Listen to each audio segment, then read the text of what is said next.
académicos, estudiantes,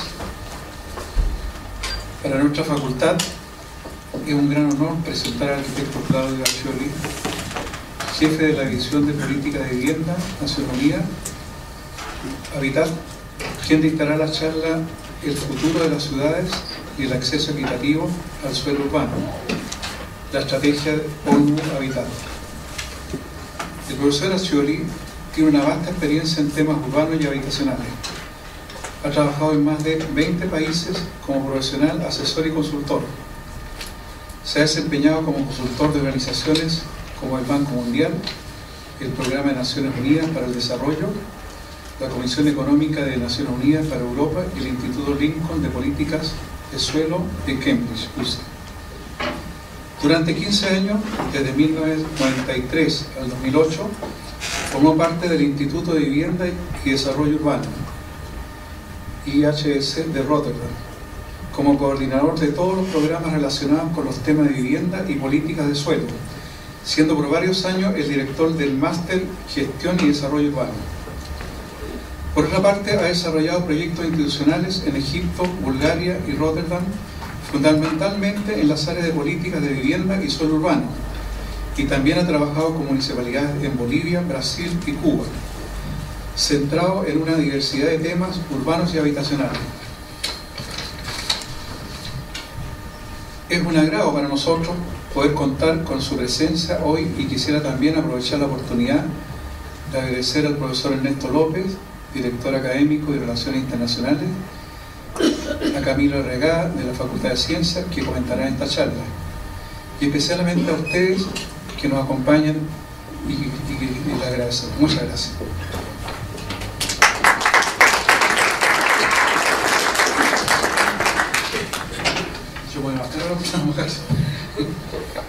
Bueno, a continuación yo quisiera muy brevemente, ¿no es cierto?, contarles cómo va a ser la estructura de esta actividad. Vamos a dejar, ¿no es cierto?, a nuestro invitado Claudio Accioli, que nos va a hacer una presentación de alrededor de una media hora, 40 minutos. Después de ello, ¿no es cierto?, vamos a invitar a nuestros dos comentaristas, como ya decía nuestro decano Ernesto López, doctor en Arquitectura y Urbanismo y, ¿no es cierto?, actual director académico y de Relaciones Internacionales, arquitecto, y Camilo Arriagada, ¿no es cierto?, sociólogo de la Facultad de Ciencias Sociales, quienes harán un comentario de alrededor de 15 minutos. Y después, ¿no es cierto?, nos interesaría muchísimo dar paso a una ronda de consultas, comentarios por parte de ustedes. Y esperamos, ¿no es cierto?, en función de eso, que el profesor Accioli redondee en una parte al final. Así que muchas gracias. Voy ahora a partir con la exposición del profesor Accioli. Bueno, buenas noches. Y antes de todo quería agradecer a la facultad, a los profesores, al decano y a Liliana Fernández por organizar este evento y toda la serie de reuniones que tuvo en este corto espacio de tiempo que estoy en Chile. Conocí bastante del trabajo que los docentes de esta universidad están haciendo en áreas muy importantes del desarrollo urbano y que son temas que nosotros en ONU Habitat estamos trabajando ya hace algún tiempo. Como jefe de política de vivienda de UN Habitat, lo que voy a mostrar acá es un poco la visión y la estrategia de la agencia, trazendo para usted algunos datos que nuestras investigaciones en cerca de 400 ciudades alrededor del mundo están demostrando sobre un proceso de urbanización que tiene sus especificidades regionales y que espero poder demostrar con los datos y los temas. Una cosa que también es importante para nosotros, tenemos en referencia que a partir de 2017 nos tornamos un planeta urbano, donde la mayoría de los habitantes de nuestro planeta viven en ciudades y centros urbanos, y la expectativa es que por vuelta de 2030 y 35 estaremos llegando a 60% de la población mundial viviendo en ciudades. Hoy miramos que hacemos guerras en las ciudades, combatemos enfermedades en las ciudades, trabajamos para el desarrollo económico en las ciudades y planteamos soluciones para los cambios climáticos en las ciudades. Hoy estamos seguros que muchas de las soluciones globales van a aparecer en las ciudades. Entonces la gestión de las ciudades, su planificación, la forma como estamos construyendo estas ciudades son tremendamente fundamentales para el futuro de la humanidad. Entonces voy a mostrar acá, si sería bueno, y empiezo primeramente. Esto es una estrategia, el acceso al suelo y la vivienda para todos. Esta es una estrategia que es central para la agencia UN Habitat. Déjame hacer primero una breve introducción a qué es UN Habitat, su misión y visión. Hay dos series o ejes de actuación. Una es el desarrollo urbano sostenible y el otro la vivienda adecuada para todos. El objetivo principal es producir ciudades que son social y ambientalmente sustentables y con vivienda adecuadas para todos. A lo largo de la presentación voy un poco a definir para ustedes lo que es internacionalmente la vivienda adecuada. La posición de UN Habitat en la arena de desarrollo internacional. Entonces, la Agencia de las Naciones Unidas para el Medio Ambiente construido focándose en ciudades inclusivas, verdes y seguras. Es la agencia líder para el objetivo de Milenio 7, que ahora ya se cambió de número, que tiene como meta la mejoría de vida de los residentes en asentamientos informales, que ustedes creo que llaman de villas o acampamentos, que son los slums internacionalmente.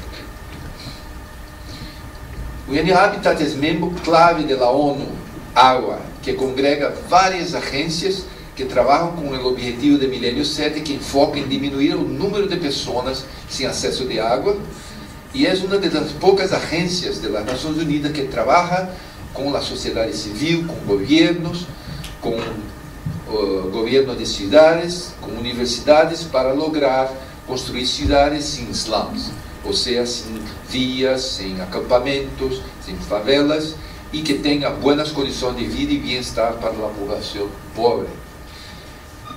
UN Habitat tiene un mandato operacional, que significa involucra-se no solamente en aspectos normativos, como dar direcciones y grandes, como se dice, guías, con base en investigaciones con cierto rigor, pero también se involucra en la ejecución de proyectos y programas. Entonces, el mandato normativo es garantizar la existencia de una organización internacional con el rol de desarrollar guías de políticas globales y herramientas para mejorar los asentamientos humanos en el planeta.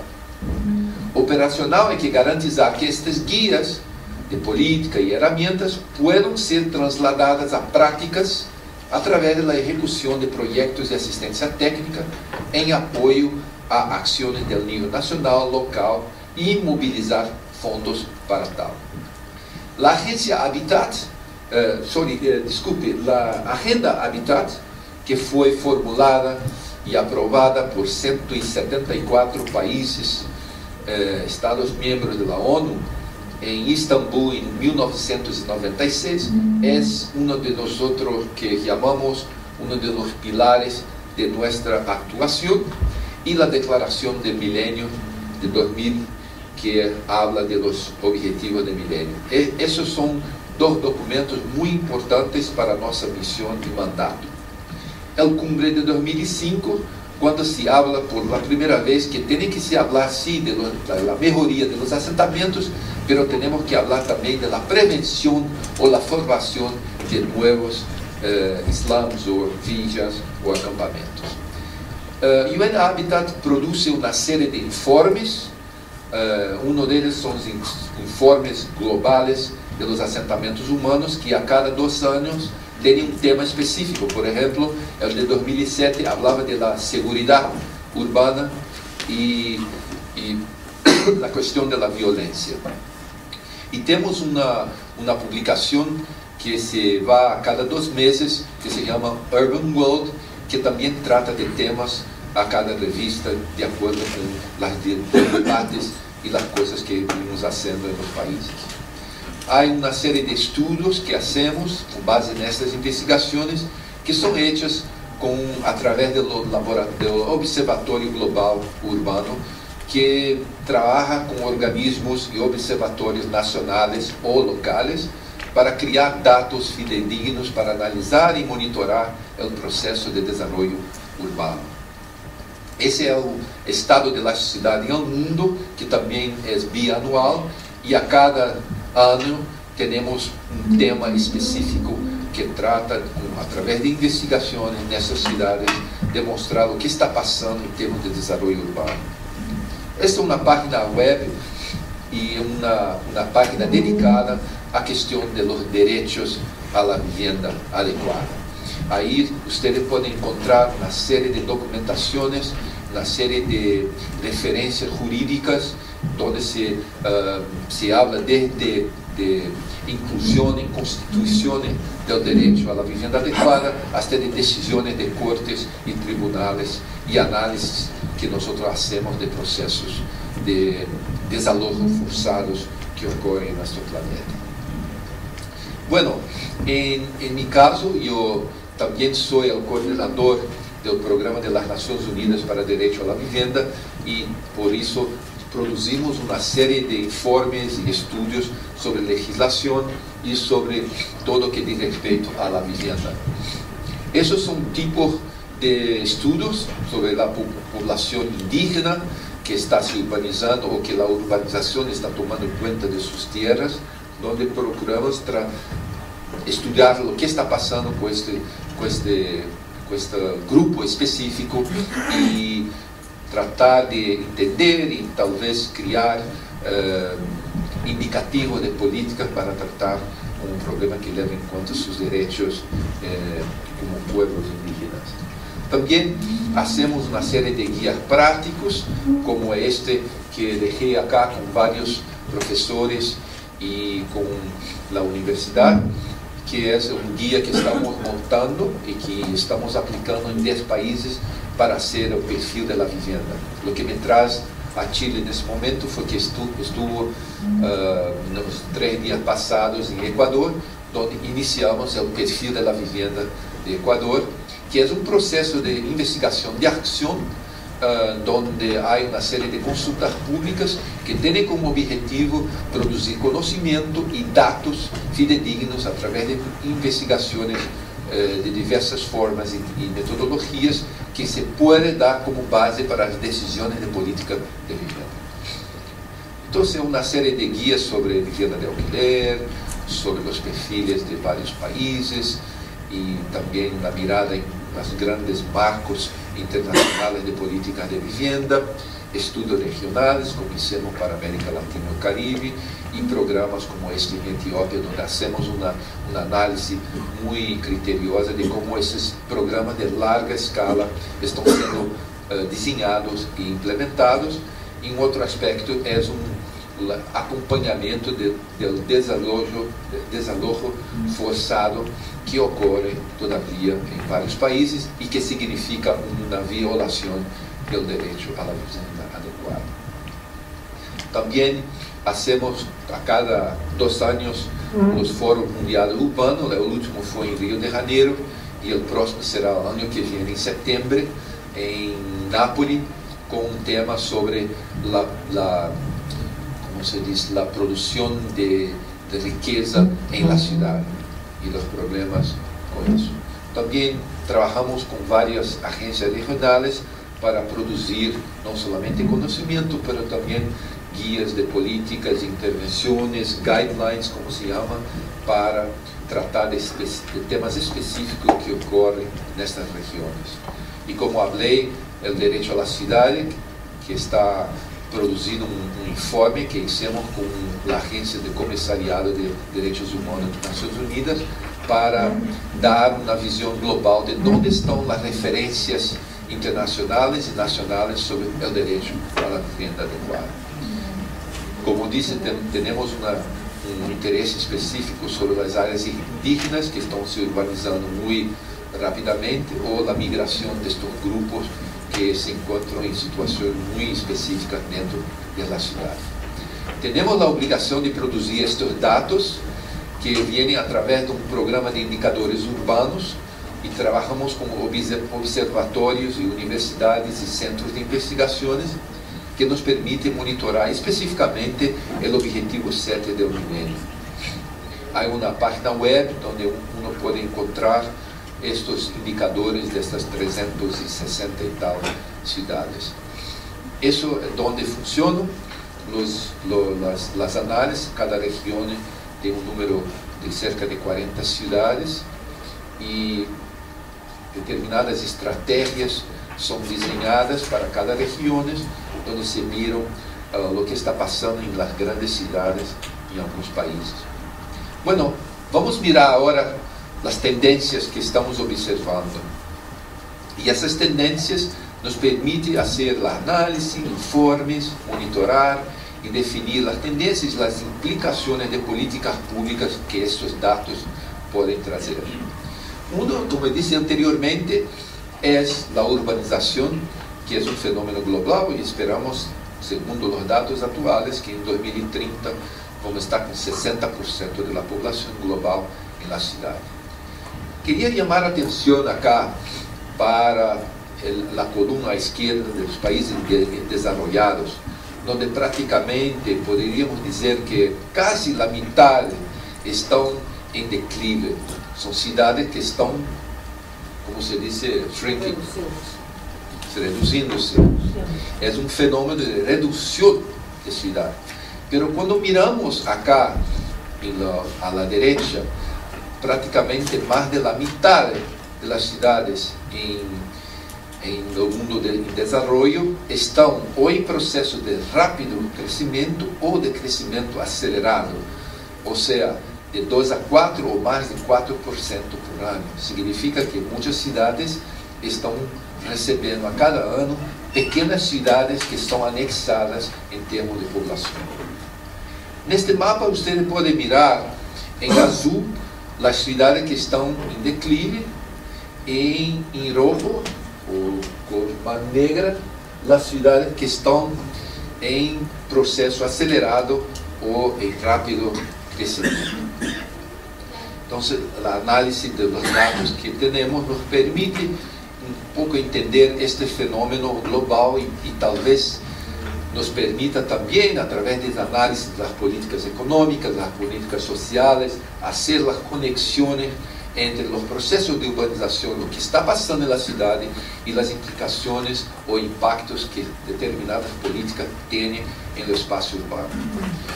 Então, alguns fatores estão determinando este tipo e quando discutimos algumas regiões podemos desmitificar o que consideramos o conventional wisdom,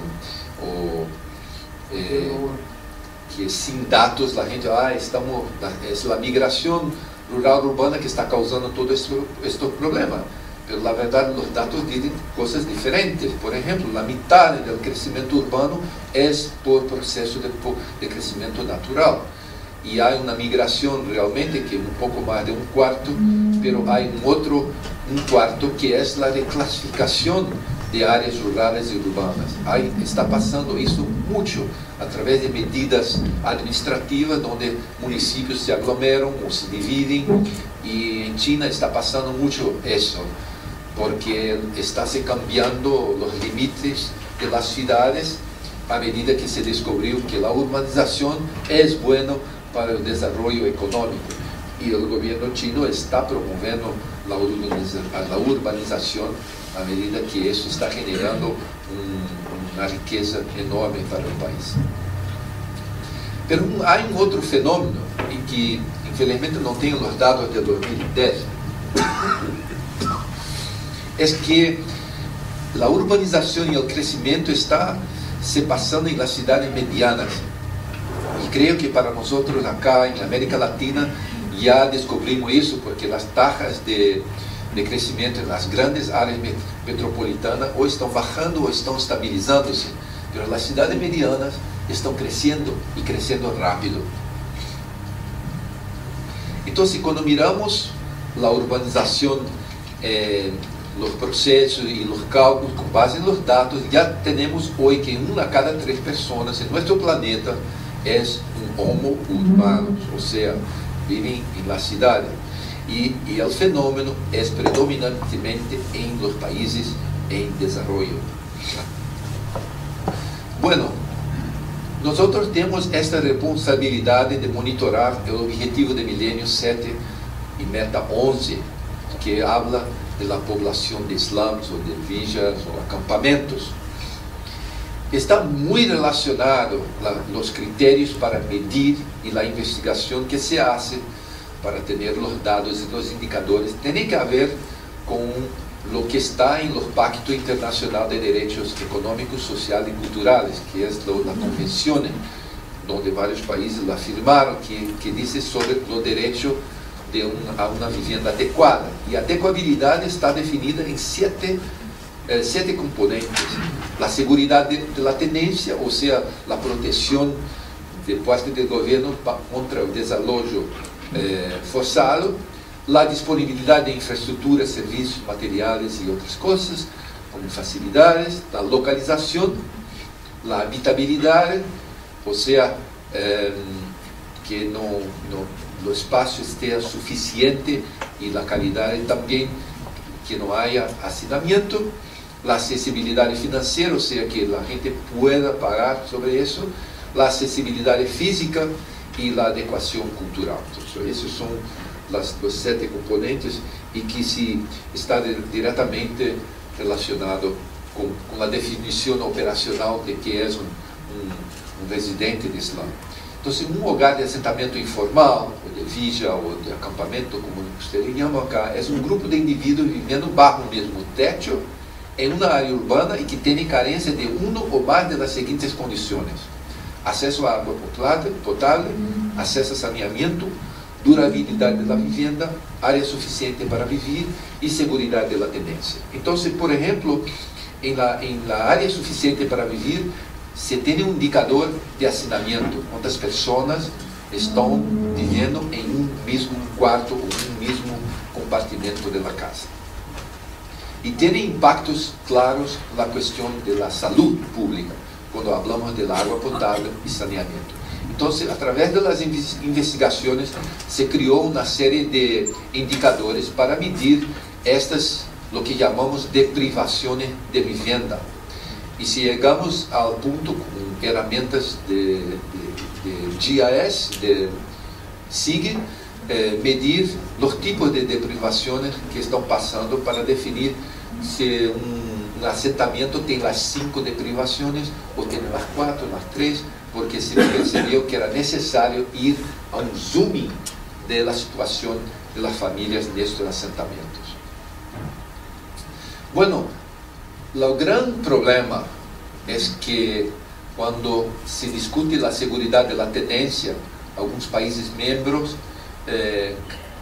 crearon una cierta polémica en los encuentros para definir estos indicadores, porque ¿qué significa la seguridad de tenencia? Es lo que la gente percibe, porque el gobierno lo respeta y lo pone en infraestructura, aunque que no tiene el título o no tiene el derecho legal oficial registrado sobre la tierra, o es el título formal que está registrado en el registro civil de propiedades.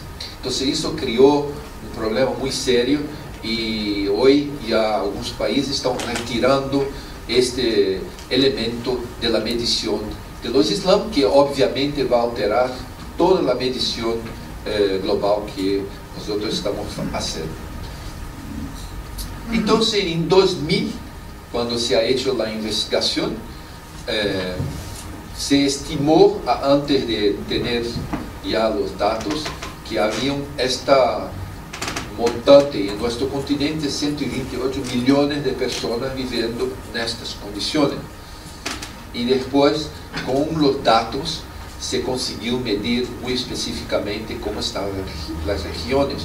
Como pueden perceber, la África subsahariana y algunas partes de Asia tienen como 50 o más de 70% de la población urbana viviendo en situaciones de slums o de asentamientos informales. Entonces, mirando por país, podemos ver que la América Latina, con cerca de 1/3 de su población viviendo en estas condiciones, y podemos ver Chile, que estaba entre 5 y 10% de la población urbana en 2001. Y esos son datos que fueron colectados con las investigaciones, y sabemos que los últimos datos de Chile llegan a menos que 1%. Podemos discutir por qué algunos países están consiguiendo bajar en los plazos de 20, 30 años la porcentaje de su población urbana viviendo en asentamientos informales. Y ahí se ha hecho esta medición por todos los continentes. Como puede ver, algunos países tienen una situación muy crítica, ¿no? En África subsahariana, como pueden ver, toda la población urbana prácticamente vive en situación de asentamientos informales. Bueno, el año pasado, entonces, pudimos hacer una medición completa y presentamos eso en Río de Janeiro.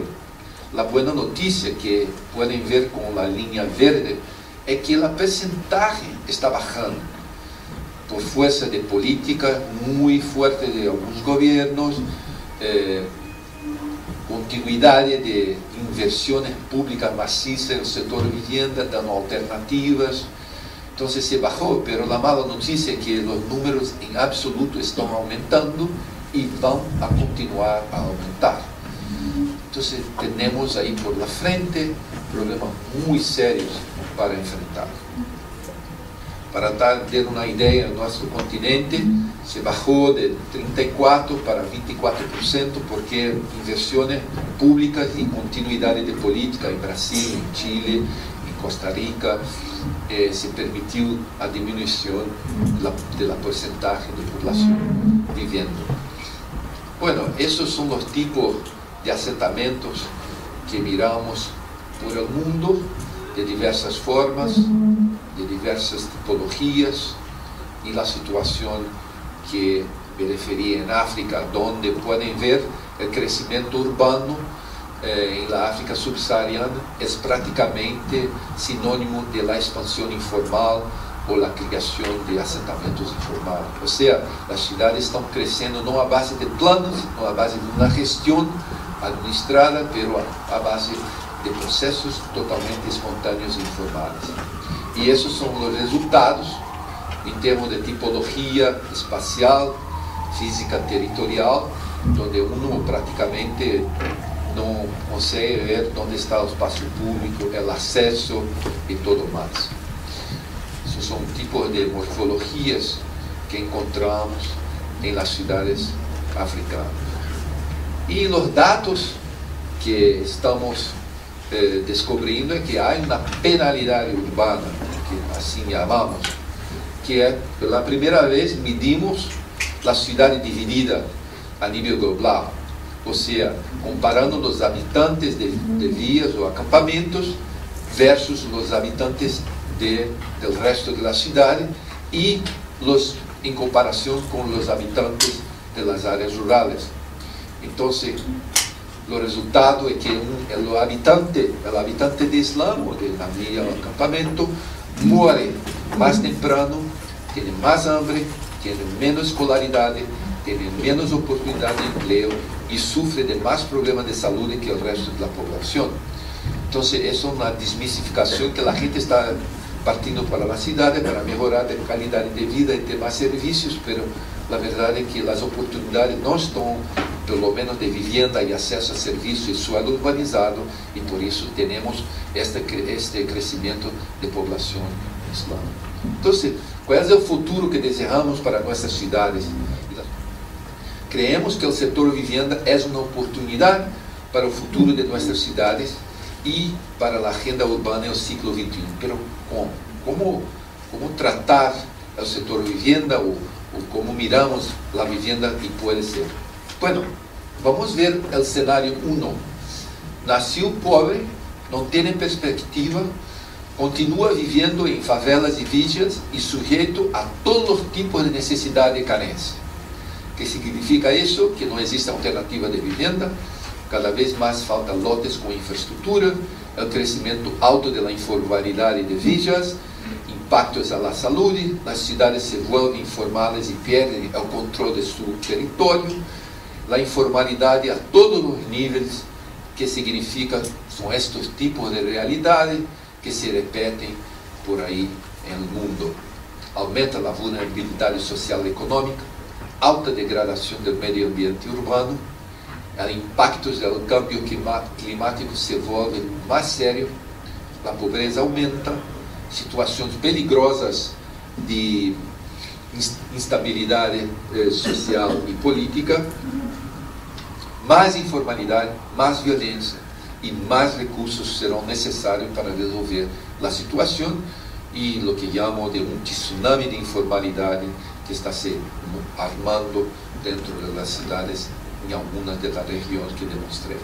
A gente se chocou quando estávamos aí a trabalho na capital de Tanzânia, Dar es Salaam, que havia homem que vivia na árvore e ele saía para trabalhar com sua roupa muito bem, não sei onde banhava-se, mas ia para o trabalho e volvia e dormia aí, e era sua casa, como pássaro arriba da árvore.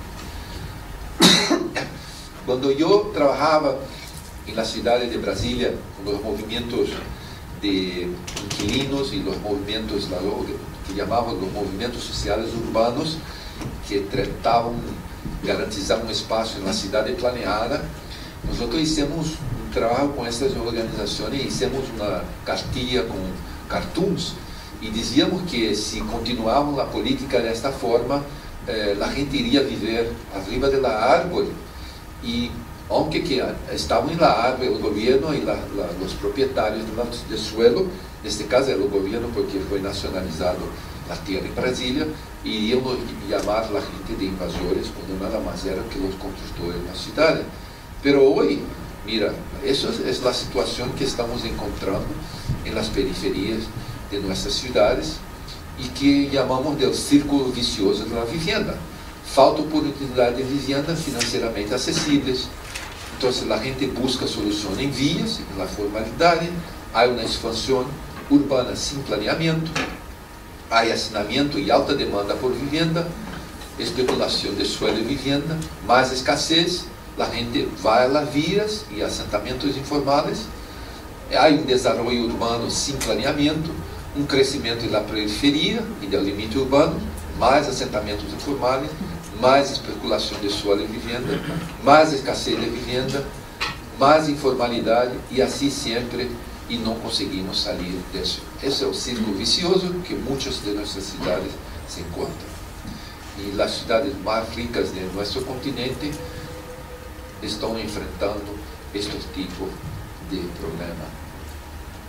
Pero há cenário 2, onde a gente, o indivíduo nasceu pobre, há diversidade e alternativa de vivienda à escala, baixo nível de carência de vivienda, menos informalidade, há mais oportunidade de generação de ingresso e emprego.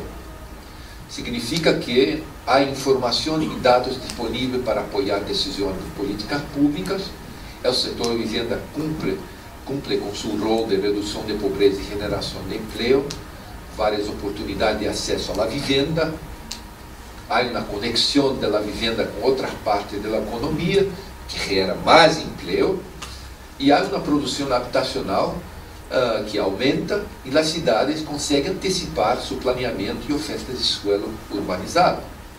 Então, y ahí por provocación ya ponido algunas de las fotos que ustedes tal vez ya conozcan. Entonces, externalidades negativas de la urbanización son controladas, la pegada ecológica urbana de la ciudad puede ser contenida, bajo índice de formación de informalidad, más cohesión social y menos pobreza, menos desarrollo y ocupación informal del suelo, las ciudades mejores planeadas y administradas, urbanización sostenible está más cerca.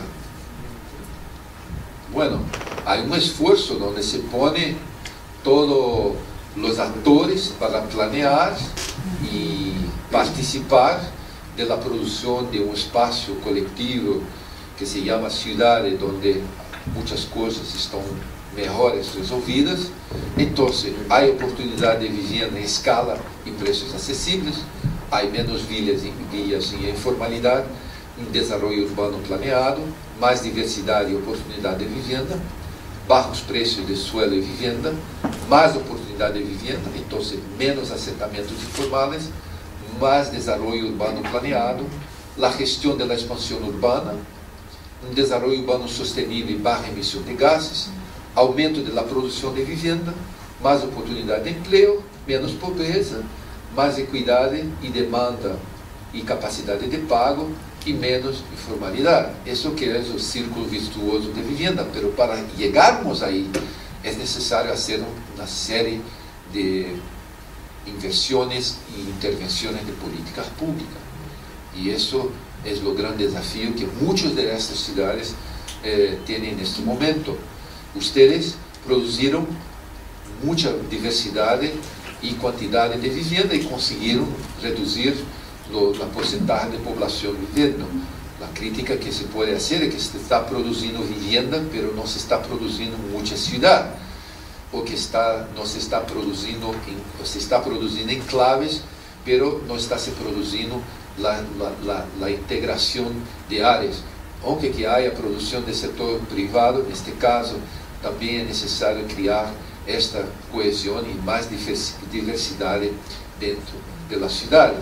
Hay esfuerzos de esta naturaleza para crear áreas más densas y ciudades compactas, pero todavía estamos lejos de un modelo. Entonces, ¿cuáles son las 5 conclusiones que podemos tomar de estos dos escenarios? Hay que intervenir en el sector vivienda de forma estratégica para apoyar la forma de las ciudades y el desarrollo social. Caso contrario, el ciclo vicioso va a persistir. Si no cambia el paradigma y política, vamos a necesitar más plata y más esfuerzo para resolver el problema en un futuro muy próximo. Consecuentemente, las ciudades van a continuar a crecer predominantemente informal. Por tanto, la calidad de vida y de vivienda van a deteriorarse para gran parte de la población. Vamos a tener confrontaciones sociales y aumento de insatisfacción de las personas por no tener la seguridad y tranquilidad del lugar llamado hogar. Entonces, sabemos que el mal funcionamiento del sector vivienda y la ausencia de políticas públicas para crear las condiciones de acceso a la vivienda está creando lo que llamamos de escasez de vivienda, que se manifiesta de varias maneras: hacinamiento, aumento de precio de alquiler, especulación, deterioración del barrio, deterioración de las condiciones de salud y procesos informales. Podemos medir muy bien impactos reales del medio ambiente, impactos reales en bienestar social, impactos reales en las condiciones de salud, impactos reales en los mercados informales. Entonces, investigaciones están demostrando con grande rigor que hay impactos reales que podemos medir qué significa esta escasez de vivienda. Pero para saber para dónde vamos o para dónde tenemos que ir en términos de políticas, en términos de soluciones o alternativas, ¿por qué no hacemos una mirada de dónde venimos? Entonces, si miramos cómo se desarrolló estos programas, por ejemplo, en 76, cuando tuvimos la primera conferencia de las Naciones Unidas en Vancouver, se reconoce los asentamientos informales como una solución informal pero muy creativa de la población, sin ayuda del Estado. a autoconstrução se promovia como uma solução para criar alternativa de vivienda e construção de cidade. Havia uma estratégia de conectar o suelo com... Bueno, estou chegando ao fim de minha apresentação. Eu agarro aqui 25 minutos, então tenho que correr. Pero podemos darte 10 minutos más. Ok. Bueno, el centro, y ahí se creó el Centro Habitat, que es la origen del Programa de las Naciones Unidas para Asentamientos Humanos, UN Habitat, que significa hoy, que es parte del secretariado de ONU. En 87, algunos de ustedes pueden se acordar cuando tuvimos el Año Internacional de los Sin Techo, de los agentes sin vivienda. Y eso se divulgó y se un debate internacional y nacional y regional sobre el problema de la moradia que se fue colocado en la agenda política internacional. Y ahí se formuló la estrategia global para la vivienda hasta el año 2000 y que se traduziu en una estrategia facilitadora, o sea, menos gobierno, más mercado, más intervención estratégica del Estado en las regulaciones, en lo financiamiento, en lo acceso al suelo y mucho menos el Estado como el gran proveedor de vivienda y constructor de vivienda. En 96, con la conferencia segunda de Habitat en Istambul, entonces se promovió la campaña de vivienda para todos, se reconoció el derecho a moradia adecuada y se creó una estrategia de gobernabilidad y gestión participativa de la ciudad que se tradució en la Agenda Habitat, que es el documento que nos da los ejes de actuación. En 2000, con Cumbre de Milenio, entonces se recolocó nuevamente el problema de las favelas, de los villas, de los acampamentos y la cuestión de la pobreza urbana en la agenda internacional. Podemos ver claramente que saímos de políticas y de intervenciones que tenían la vivienda con casas para una visión de vivienda sin casas. Entonces se hacía intervención en suelo, en legislación, en financiamiento y se dejaba la construcción de la casa y la solución para el mercado. Entonces saímos de la oferta por el Estado hasta la oferta por el mercado. La cuestión que pongo para ustedes, ¿para dónde vamos? ¿Dónde vamos a llegar en 2020 cuando Chile, cuando Brasil, cuando Italia y cuando todo van a hacer su informe de cómo respondieron para el objetivo de Milenio 7? Entonces podemos muy ver claramente que salimos del gobierno proveedor para un gobierno facilitador, o para una vivienda que tenía un papel importante en el desarrollo nacional, para una vivienda como una cosa que el gobierno local va a resolver, porque los gobiernos centrales fueron un poco descentralizando el dolor de cabeza que la vivienda era. La vivienda como un producto o la moradia sin la vivienda. Entonces podemos ver claramente que hay cambios doctrinarios, donde se había la producción del Estado, se baja los estándares para alcanzar las familias pobres, los involucra para disminuir el valor de producción, porque el valor de empleo no se calcula, se interviene en los diversos elementos que se produce la vivienda, hasta las políticas facilitadoras donde se tiene menos gobierno. Entonces, como dice, salimos de dos modelos y que los resultados que medimos en 2003 con el informe sobre las villas y acampamentos es que nunca tuvimos tanta informalidad en nuestras ciudades como tuvimos durante este periodo que se practicó este tipo de posturas o de políticas. Entonces, con relación a estas políticas podemos decir que estos programas tenían, si podemos mirar acá, tenían un costo muy alto, pero no alcanzaba mucha gente. Y con la generación de otros programas, con los sitios y servicios, se alcanzaba mucha gente, bajaban los precios, pero todavía había mucha gente que no se beneficiaba de esos servicios. Y ahí pasamos a hacer los mejoramientos de barrios y hasta llegarmos a programas de sitios ou de lotes sem serviços, de forma a criar alternativas acessíveis financeiramente a um grupo de população que tinha seguramente problemas de pago. Então, com os assentamentos informais podemos ver três grandes cambios. Primeiro, se creia que tinha que se expulsar e demolir esses assentamentos, depois se reconheciam e depois se incluíam a inclusão social e se regularizava a situação desses assentamentos. Então, foram aproximações diferentes e salimos muito bem de projetos para programas.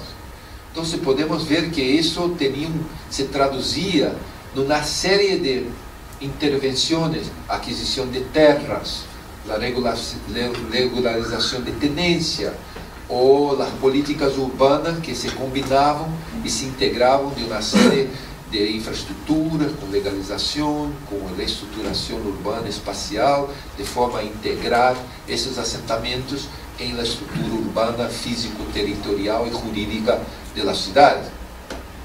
A coisa positiva é que salimos de los proyectitos que se hacían na cidade para uma visão de programa com impacto em toda a cidade.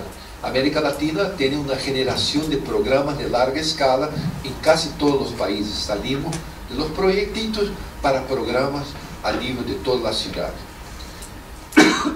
E temos gerações também de projetos, que não vou a explorar muito isso, mas queria chamar a atenção que havia nestas gerações de diferentes projetos sempre um esforço de legalizar e regularizar a tenência, mas quando analisamos todos estes programas, o que se logrou de regularizar e legalizar a tenência é muito, como se diz, ínfima, sim, muito pequeno o resultado em termos numéricos, aunque a escala na cidade, por exemplo, em Rio de Janeiro, 1 milhão de pessoas vivendo nisso, e quando vamos ver o programa Favela Bairro, em 10 anos, quanto que se conseguiu regularizar.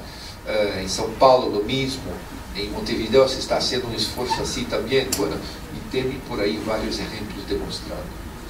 E aí temos uma quarta geração que percebemos muito clara, uma visão estratégica global da cidade e um discurso de inclusão social, econômica e jurídica, e com uma dose de câmbio climático. Então, há um discurso de câmbio climático muito forte e uma visão de mercado também muito forte. Integrar esta área, integrar também em el mercado imobiliário, principalmente em áreas de localização estratégica. O que é necessário é que cambiar a regra e a lógica do jogo. Nós, na universidade, fomos formados e capacitados por uma lógica de urbanização formal. Temos um registro, está na terra, se assina o uso de suelo, hacemos o plano, hacemos a infraestrutura, construímos e ocupamos. Isso é, todavia, as escolas de planificação e arquitetura continuam formando profissionais que são muito capazes de trabalhar nesta lógica, mas a lógica das cidades é contrária. Se ocupa, se constrói, depois vamos formalizar, depois vem a infraestrutura e vamos fazer o planeamento, o cadastro da propriedade. Então, a lógica que em vários países, em várias cidades, é diferente da produção da cidade. E aí verificamos por aí em vários continentes que a gente está produzindo desta forma. Se ocupa, se constrói e aos poucos se consolida a infraestrutura e se regulariza. Como é que nós dialogamos com nossas contrapartes, os governos locais e governos nacionais, através dos ministérios de vivienda? Defendemos esta visão normativa que a vivienda não é a casa, pero é formada de componentes que se interconectam com financiamento, infraestrutura, mão de obra, a construção civil, a indústria da construção, todas as normativas e o quadro institucional e regulador que conecta todo isso, e que é importante entendermos essa complexidade da vivienda. E aí sim podemos desenvolver estratégias, instrumentos, ações de política que vão a conectar todos estes elementos que nos vão a permitir, ao fim do caminho, produzir oportunidades várias e diversificadas e à escala de vivienda. Então, se miramos isto de uma maneira conceptual e de política pública, que existe um diamante de equilíbrio perfeito, que se conectam estas coisas através de um quadro institucional e regulador, poderíamos dizer que há este equilíbrio. E se falta um destes elementos, por exemplo, neste caso, materiais de construção, há um desequilíbrio, há uma escassez. E, portanto, começamos a verificar na cidade que materializa a construção desta enorme inversão de quadros de vivienda, que alguma coisa mal está passando. E aí podemos, quando vamos a campo e medir através de investigações, que a escassez de um componente cria um desequilíbrio e há impactos diretos na cidade, através de assinamentos, através de mala qualidade de espaço urbano, através de densificações, através de mala qualidade da vivienda e por aí vai. Então, por exemplo, se aqui uma escassez de financiamento e de materiais de construção, temos aqui claramente um outro tipo de desequilíbrio. Então, para nós entender este setor é um passo fundamental para entender o que está passando. Então, temos aí 7 componentes, desde a autorização da parte administrativa até os serviços comunitários, que têm suas normas, seus estándares, até a mão de obra e o financiamento, os materiais, e como estas coisas se conectam, quais são as normativas, quem são as instituições. Então, quando miramos esses 7 componentes e miramos as instituições que estão normalmente responsáveis por gestão, por desenho, por a determinação das normativas, de reforçar e aplicar estas normativas, vemos muito bem que há uma complexidade institucional, legal e organizativa, onde o governo tem um papel muito importante. E, logicamente, quando miramos hoje em dia com várias entidades de sociedade civil que estão também involucradas nesta complexidade de relações, vemos que é necessário conhecer muito mais e ter um certo rigor da informação que se está produzindo através de política pública que afetam 1, 2 ou 3 ou todos estes 7 elementos. Então, aí a produção da vivienda vem como um produto desses processos, e a produção da cidade vem como um conjunto de ações que se multiplica através disso. Hoje percebemos que esta parte do setor financeiro, que está cá à direita, com a crise que se iniciou em Estados Unidos, que é a conexão da vivienda com a parte financeira e toda a macroeconomia é fundamental, e com a irresponsabilidade de atores que funcionam na parte do financiamento, criou toda esta crise que viramos, que é global. A decisão final que temos para nós é onde vamos intervenir.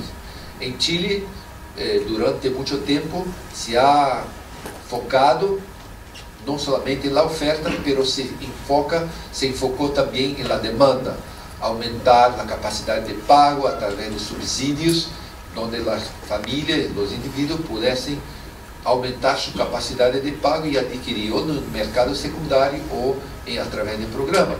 Mas também há políticas onde se procura tornar mais eficiente, por exemplo, o processo de produção, que vai afetar o preço final da vivienda. Hoje, em Europa, por exemplo, todas as políticas de apoio à oferta, o que se, vamos dizer, diminuir o preço de produção através de subsídios, se abandonou por completo. O tipo de apoio de políticas de Estado, do governo, através é direcionado a aumentar a capacidade de pago ou a capacidade de consumo da coisa que se chama vivienda.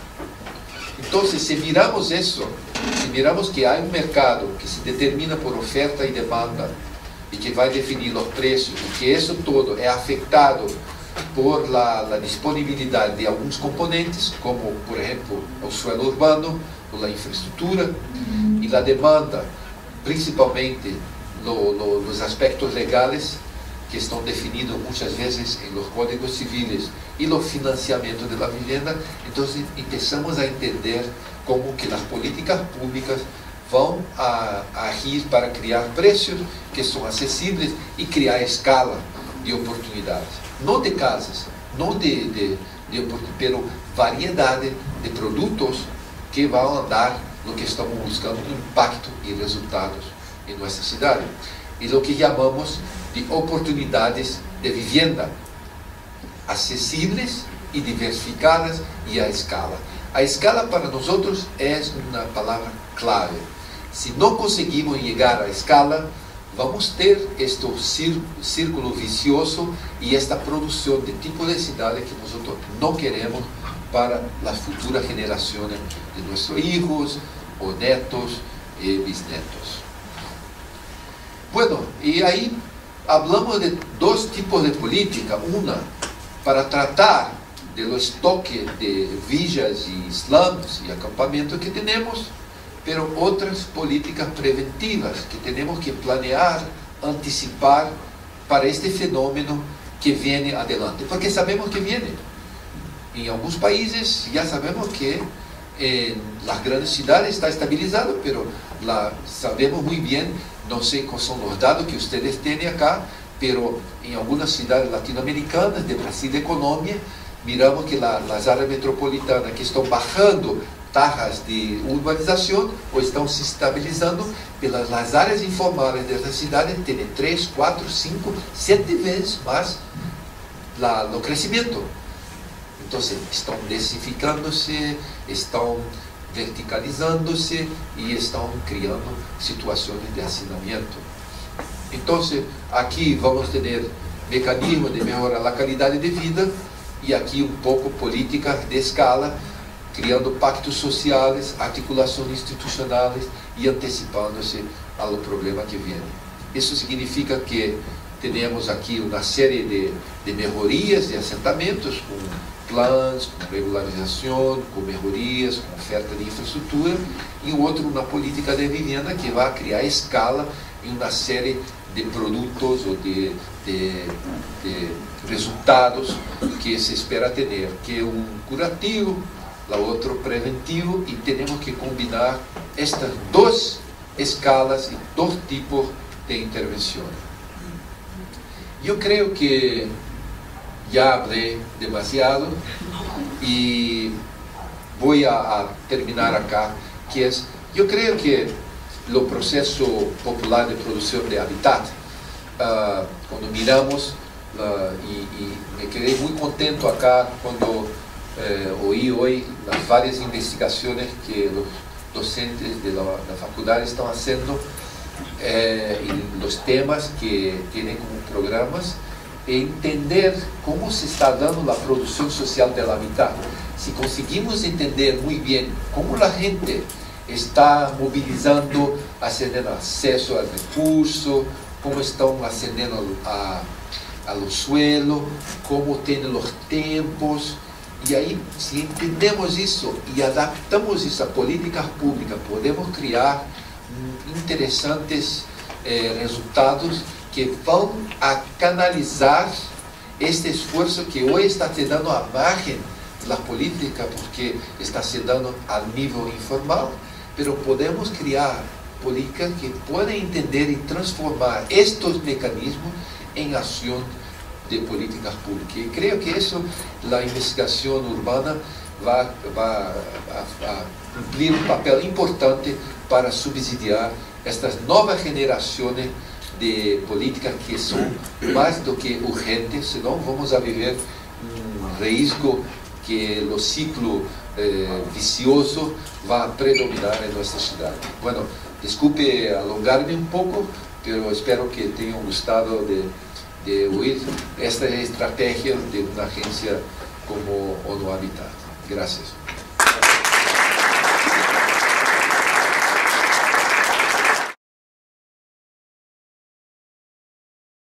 A ver, quiero partir por alguna parte y me llamó la atención cuando usted dice la definición de un slam por el programa de las Naciones Unidas por el Hábitat, y dice que hay unas 5 o 6 carencias, una de las cuales, faltando una de ellas, se define como slam, y que infraestructura, agua, electricidad, etcétera, pero dice espacio suficiente para la vivienda,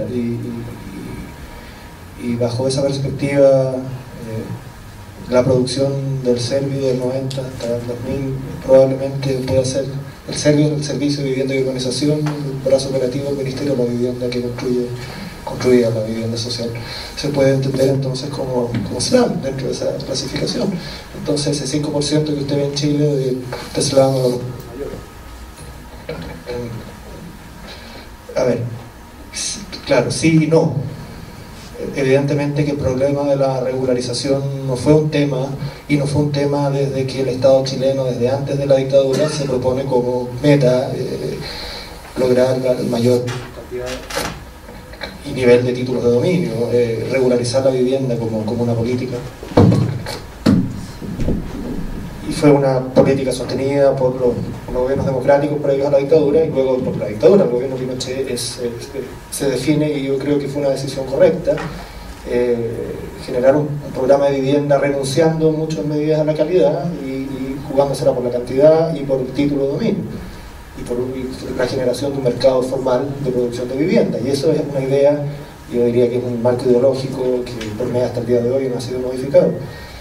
Entonces, de alguna forma, cuando se nos habla y vienen las visiones de afuera, que son siempre importantes y son muy clarificadoras para abrir la mente y mirarnos desde afuera también nosotros, pero la realidad chilena es básicamente basada en un mercado formal de producción de vivienda con políticas estatales de diversa naturaleza, como usted bien lo dice, orientadas hacia el subsidio, básicamente.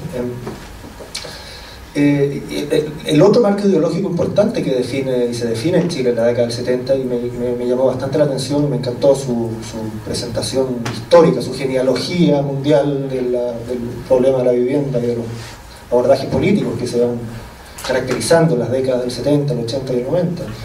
En la década del 70 también se define y se plantea el marco ideológico del suelo urbano como el tema que va a definir la localización básicamente los segmentos sociales por su capacidad de acceso y de consumir vivienda. El suelo urbano como su precio, su valor. Y el otro tema que se va a definir también en la década del 70 y que va a permanecer invariable hasta el gobierno anterior va a ser la postulación al mercado formal subsidiado por el Estado, pero la postulación individual a la vivienda. Y eso va a permanecer incambiado hasta que el gobierno anterior define un programa de subsidio muy importante que se llama Fondo Solidario de Vivienda, que permite la postulación colectiva y la organización previa social en el acceso a la vivienda. Bueno, a ver, básicamente me quiero enfocar en el tema del suelo urbano. Yo soy urbanista y creo que, como bien usted comenzó su presentación, el problema de la vivienda, del cobijo, de la vida, es un problema de las ciudades. Y no es un problema solamente que ocurre en las ciudades, sino que es un problema que sucede a raíz de las ciudades. Y en una ciudad donde básicamente hay un mercado de suelo que es extremadamente dominante, que determina las posibilidades de acceso a la localización, las 7 variables que definen la factibilidad en la construcción del hábitat, en el caso chileno me da la impresión que existiendo un acceso a la infraestructura y existiendo un mercado de vivienda rentable, formalizado, funciona extremadamente bien, es el déficit de suelo, y de suelo accesible económicamente, el gran problema que está ocurriendo en este país. Yo no soy investigador de temas de vivienda, pero sí llevo un tiempo investigando temas de suelo urbano, y aquí hay varias personas que trabajan conmigo también en ese tema. Y le digo que los datos son un poco asombrosos, es decir, el valor del suelo promedio en Santiago ha aumentado de una manera brutal. Lamentablemente no tengo aquí un PowerPoint para mostrar, pero en la periferia urbana, en los últimos 20 años, periferia urbana tradicionalmente receptiva a la vivienda social, una periferia que hoy se considera no tan lejana, porque tiene un buen servicio de transporte, básicamente estamos hablando de incrementos de un 1000% o un 2000%. Municipalidades que tradicionalmente se consideraban como receptáculos de vivienda social y perfectamente podían hacerlo, como Puente Alto, San Bernardo, Maipú, hoy, por los valores de suelo que tienen, no son imposibles de recibir más vivienda social. El sistema chileno funciona en base a eso, es decir, el subsidio, gran parte de lo que da el gobierno chileno en subsidio de la vivienda social se va al suelo. Y hay un tema de un límite máximo que el subsidio puede abordar, es decir, hay un valor de suelo máximo que más arriba de ese no puede haber vivienda social. Y dentro de la región metropolitana de Santiago prácticamente ya no hay suelo que pueda alojar vivienda social. ¿Qué pasa con eso? Por una parte, la hiperdensificación que estamos experimentando. Yo no sé si usted ha visto, llegó recién, pero se habrá dado una vuelta por el entorno de esta facultad. Es espectacularmente denso, se está densificando espectacularmente, no solamente en la municipalidad donde estamos nosotros emplazados en este momento, sino que el resto de las 10 municipalidades que lo rodean, la corona central y pericentral de la ciudad, con unos niveles de densificación muy altos. Podríamos incluso hablar de un esquema de vivienda muy económica, con muy alta densidad y con un tamaño muy bajo. Es el único esquema que permite vivienda accesible en un suelo central. Y por otra parte, el crecimiento también acelerado de la producción de vivienda social en las periferias más lejanas, cada vez más lejanas, ya a un rango regional, fuera del área metropolitana de Santiago. Entonces, mientras algunos autores, esto hay números, hay cifras, se puede extraer la producción de vivienda por comuna desde el sitio Observatorio Urbano del Ministerio de la Vivienda para corroborar esto, cifras desde 1990 hasta el año 2009, y se van a dar cuenta de que el año 2008 la producción básicamente es intensiva en el centro urbano y en las periferias más lejanas de Santiago. Mientras algunos autores de algunas universidades amigas dicen que la segregación residencial en Chile y en Santiago se está reduciendo, podríamos estar hablando que la segregación residencial en Chile se está aumentando a pasos agigantados. El problema tradicional de la ciudad chilena y latinoamericana, pero nosotros en específico, que es el gran problema, no es el problema de la informalidad, es el problema de la localización y de la segregación y la distancia entre unos con otros. Y ese problema se ha presentado enormemente.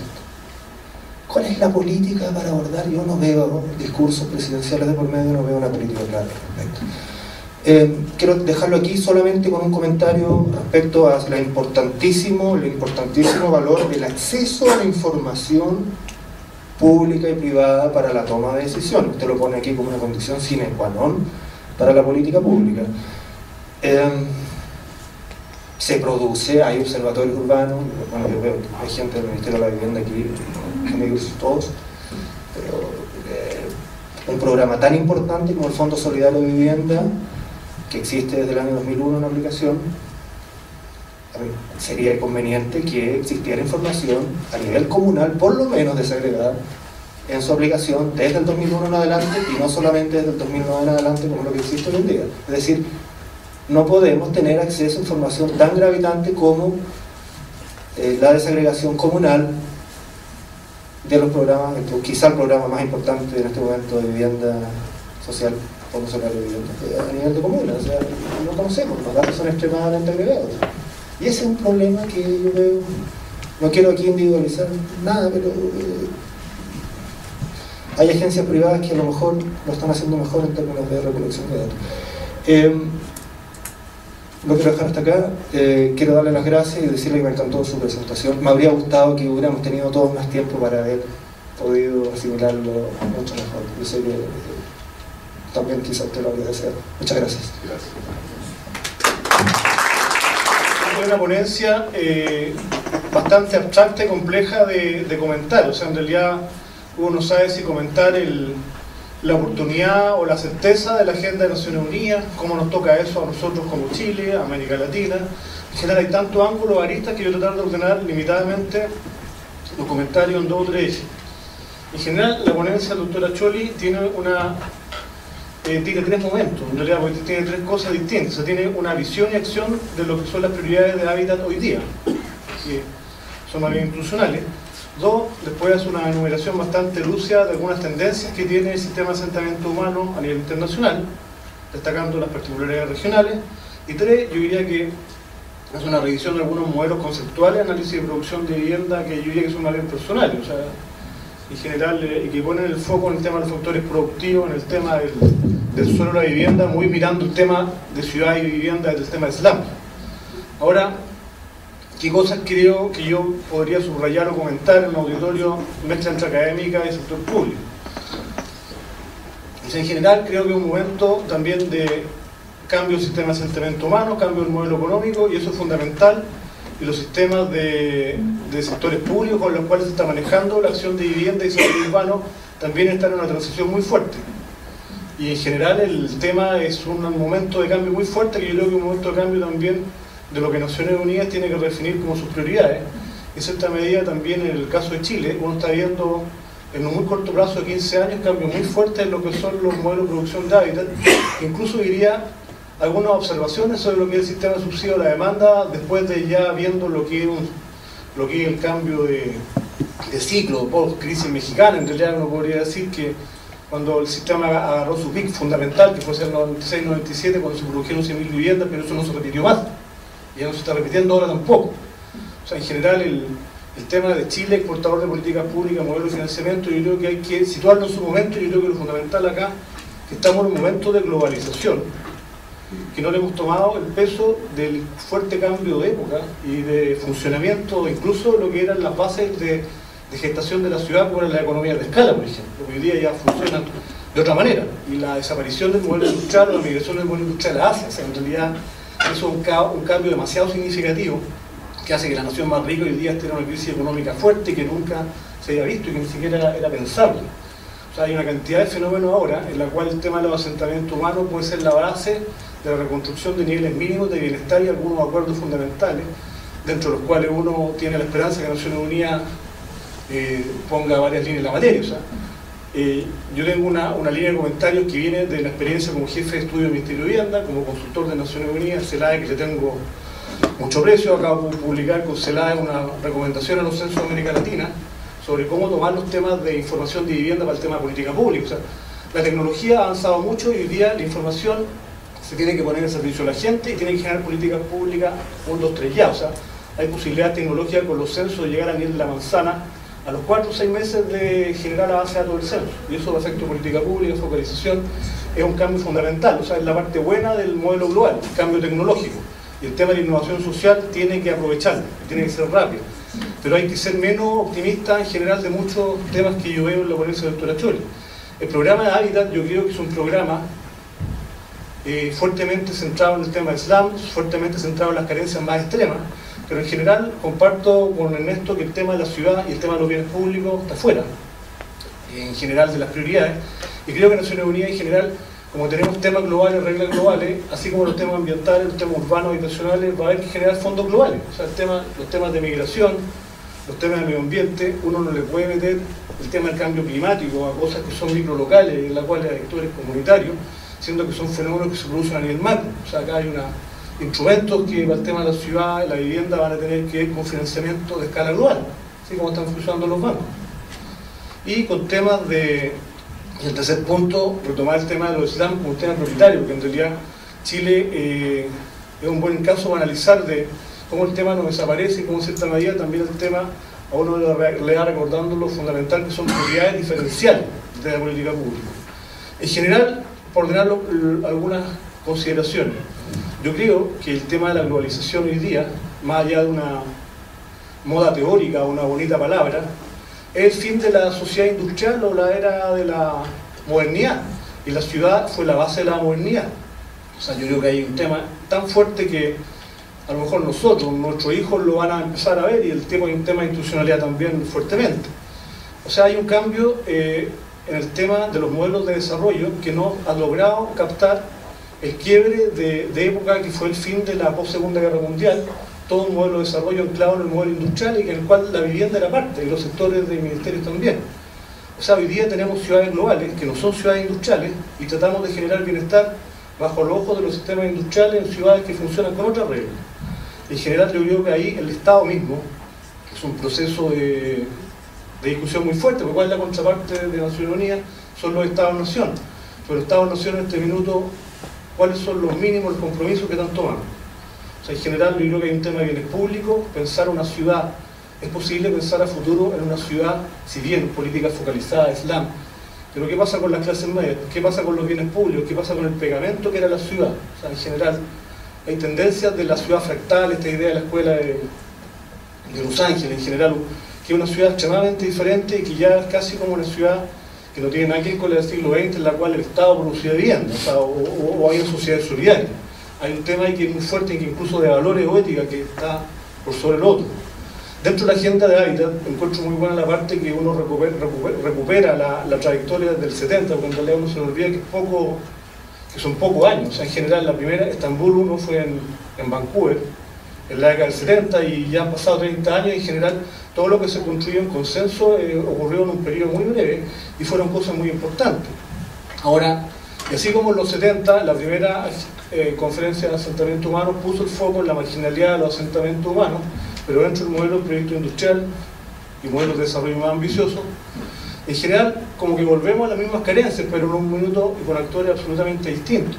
O sea, en ese sentido yo creo que Hábitat tiene un llamado muy importante en diversificar su agenda, en pasar de los temas del Islam, de extrema marginalidad, a temas más generales. O sea, uno ve una agenda como muy pensada para un poquito para complementar la globalización en materia de un África que está extremadamente marginalizada y fuera de la economía, y como que los temas de la extrema marginalidad en el siglo XXI uno esperaría verlos más fuertemente con una apuesta un poco más completa, más compleja. Las particularidades regionales son importantes, y yo creo que en esa materia hay nuevas formas de Islam, por decirlo de alguna manera, como serían los guetos, o serían en cierta medida el tema de ciertas manifestaciones urbanas que son necesarias de conectar con una agenda urbana mucho más nítida. O sea, en general, porque si finalmente terminamos con la agenda global, la meta 7 de los objetivos del milenio, que es lo importante, o sea, no es digno que exista gente en asentamientos irregulares. Uno puede pensar que en el siglo XXI, con el Producto Interno Bruto, la circulación de capital, la tecnología que hay, uno se queda contento con que esa sea la meta o el acuerdo internacional. O sea, eso tiene que ser un supuesto de trabajo, pero en realidad faltan otros mecanismos. Yo creo que Naciones Unidas va a tener que ver la contraparte con estados globales, agencias globales, y llegar a algunos acuerdos de financiamiento, porque en general, salvo contar los pobres cuánta plata cuesta eso, y eso no es una tarea de un Estado-Nación, porque el Estado-Nación ya se reconfiguró. O sea, ¿quién pone las lucas, cómo y cómo se financia? Eso es una discusión fundamental, para no caer en general en el problema que volvemos nuevamente, como usted bien dijo, a que tuvimos programas, eso fue en la década del 80-90, pero nuevamente solamente tenemos proyectos. O sea, de una política de sumatoria de proyectos de atención de necesidad urgente, uno no construye una política, ni menos asegura un modelo de bienestar público, como en general es la aspiración de las primeras conferencias de asentamiento humano. O sea, yo diría que en Estambul mismo, a mí me tocó trabajar con John McDonnell muy fuertemente en la CEPAL en ese minuto en el diagnóstico de América Latina, el plan de acción regional. No se tenía conciencia en ese minuto de la velocidad y la profundidad que significaba el tema del cambio de globalización, que hace que en este minuto en realidad la economía incluso sea impredecible. Si nadie me dijo esta cuestión de la inflación del alimento, o sea, hay una cantidad de hechos ahora que son en realidad como una montaña rusa. Y yo creo que realmente hay una reflexión muy fuerte que escapa a dar a Bogotá el alcantarillado. Eso tiene que ser un supuesto del contrato social a construir. En general, yo creo que el tema de los Islam es importante y hay que generar algunas definiciones metodológicas importantes. Yo creo que en general, lo que yo veo, por lo menos la experiencia chilena, que se cruza mucho con el tema de extrema pobreza, claro, la marginalidad también tiene el rostro humano y el ciclo vital, así como la superación de la pobreza. Uno se tiene que poner en el lugar de familias en formación, en crecimiento, adultos mayores. Uno tiene que meterse en el tema de las personas dentro del Islam para tener resultados más eficaces. O sea, el tema del enfoque del grupo de edad. Y uno lo ve en la evaluación de programas como Quiero Humillado, lo ve en todo tipo de cosas. Y la Fundación de la Pobreza llegó a dos consensos, en general, territorio y ciclo vital, para diversificar y ser más efectiva la mirada a la pobreza, aceptando que la mirada a la pobreza es una parte de la realidad social, y que uno tiene que producir bienestar en otras esferas para que la pobreza no siga creciendo. En general, lo otro que yo creo muy fundamental es que es importante la tarea de evaluación, porque efectivamente si uno ve lo que es la experiencia chilena, que era un caso muy de punta en éxito de financiamiento, como lo hizo usted en el modelo, ese modelo conceptual de cómo se puede producir un triángulo o cuadrado virtuoso, en que no se desvíe para ninguna parte. El tema del subsidio a la demanda, yo creo que Chile es un buen caso como las reglas del juego macroeconómicas cambian el funcionamiento. A mí me tocó escribir con José Manuel Cortina este documento Umbrales Sociales. En general, mi balance es que hacia el 97-98, y me gustaría si se puede mostrar lo contrario con cifras, esas 100.000 viviendas que se produjo conjuntamente entre el sector público y privado con ahorro, subsidio y crédito, no se volvieron a repetir. No se volvieron a repetir porque después de la crisis mexicana entramos en otra dinámica de funcionamiento. Entramos en otra dinámica de funcionamiento de todos los actores. Y la capacidad del Estado, con una inflación de precios de tierra en las grandes ciudades y con una América Latina que tiene gran cantidad de población en sus grandes ciudades, porque ese es el modelo de desarrollo industrial, en general se ve muy complicado. Yo creo que se ponen de moda ciertos eslogan, el tema de la innovación es fundamental, porque en general ahora yo tengo dudas, sinceramente, si el subsidio a la demanda tiene la capacidad de volver a producir esa cantidad de vivienda, y tengo la convicción en general que uno tiene que tener un mínimo de producción de vivienda para asegurar metas de desarrollo que funcionen. O sea, en general hay algo en la gran ciudad global que tiene una dinámica de tierras, de precios de tierra inflacionaria, como decía Ernesto, y en general hay una capacidad de manejo de procesos que yo diría que uno tiene que mirarla con mucha humildad y tratar de generar algunos acuerdos metodológicos, pero uno puede suponer que las soluciones de los 80, 90 incluso son aplicables en este mundo que tiene una regla de funcionamiento que hay que tratar de entender. O sea, en ese sentido creo que lo que puede hacer organismos internacionales no es secundario, sino que es extremadamente relevante, dado el momento global en que estamos, valga la redundancia. En ese sentido, eso es lo que me gustaría comentar, tratando de haber dado algunos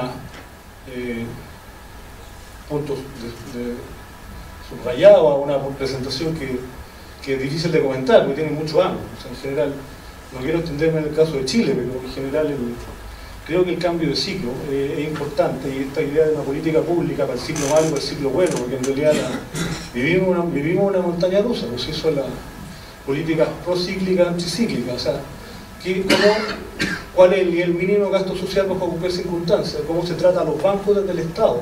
Y cómo los bancos también tratan a los estados y a sus sociedades, y cómo las sociedades urbanas se van a poder relacionar en un mundo que la tecnología permite vivir absolutamente en desencuentro, o cómo se va a motivar un espacio público para una ciudad.